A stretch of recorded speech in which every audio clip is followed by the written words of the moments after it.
ধোয়া উঠতেছে, গরম পানি।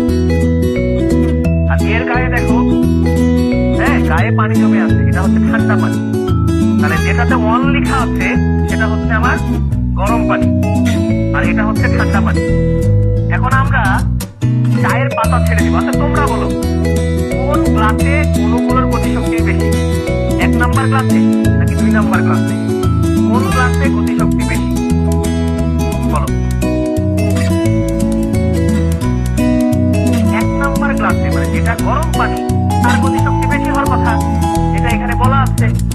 তাহলে আমি যদি 2টা পাত্রে চায়ের পাতা ছেড়ে দিই, তাহলে কোন পাত্রে চায়ের পাতা সবার আগে ছড়িয়ে পড়বে বলো?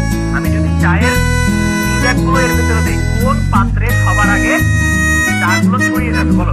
1 নাকি 2? অবশ্যই 1 ছড়িয়ে যাবে, দ্রুত ছড়িয়ে যাবে, কারণ এখানে গতিশক্তি বেশি।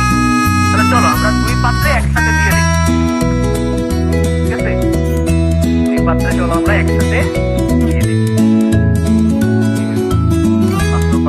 চায়ে চায়ে ঝামেলা শুরু করে দিচ্ছে, দেখছো কি ব্যাগ ঝামেলা লেগে গেছে, আলাদা করা যায়। ওকে ভাই, এখানে দিয়ে দিলাম, ঠিক আছে? এই যে দেখো 2টা পাত্রে আমি একসাথে দিলাম, ঠিক আছে? এটা হচ্ছে আমার 1 নাম্বার পাত্র, আর এইদিকে হচ্ছে আমার 2 নাম্বার পাত্র। আমরা এখন একটু যদি নাড়াই 2টা, দেখবা একটু পরেই 1 নাম্বারটা কালার হওয়া শুরু হয়ে যাবে, আর এটা অনেক দ্রুত ধীরে ধীরে ধীরে ধীরে কালার হবে, ঠিক আছে? দাঁড়াও আমি এটা স্লাইড চেঞ্জ করি, এখানে আমার এই পাশে ইয়ে আছে তো, স্লাইড চেঞ্জ করি। দেখো কোনটা কালার হচ্ছে বলো?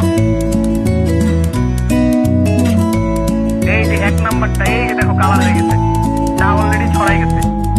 আর এটা দেখো এখনো ছড়াই নেই, ঠিক আছে? তাহলে কি বোঝা গেল? তাহলে কি বোঝা গেল বলো?